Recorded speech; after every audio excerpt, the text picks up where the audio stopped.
ওই টুম্পা বাপ, তুমি কি মশারির ভিতরে মশাই কি মারবা নাকি? না বাবা, মশা মারতেছি না, টুম্পার পাশে মশা বসছে তাই ধরতেছি। আরে মশা, খালি তুই আমার বউরে কামড়াস, খালি আমি কামড়াইতে পারলাম না। চুপ করো, কেউ শুনে ফেলবে। বিয়ের আগে বলছিলি রাজরানী করে রাখবি, বিয়ের পরে ঘর মুছে ভাত খাইতে হয়।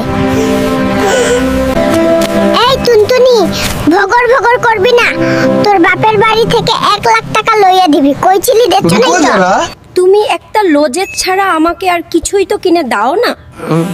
মিথ্যা কথা বলো কেন? আচ্ছা কি রে বলদ, তুই কিছু খাস নাই? খাবো কি করে? আব্বু যা টাকা দিছে, আম্মু এমবি ভরছে মোবাইলে। খাবো কি করে?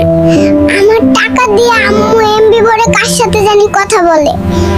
আমার বাবার কপালটাই ভাই। ভাঙলো। আপনি বউ নিয়ে আসছেন কেন? আমি ইতালি যাবো, নতুন বউ থুইয়া ব্যাংকের থেকে লোন নিব। আমি তো ব্যাংকের কাছে বউ বন্ধক রেখে টাকা নিয়ে আসলাম। আমার বউকে না ব্যাংকের লোকেরা দুষ্টুমি করে দেয়। ওরা কেন?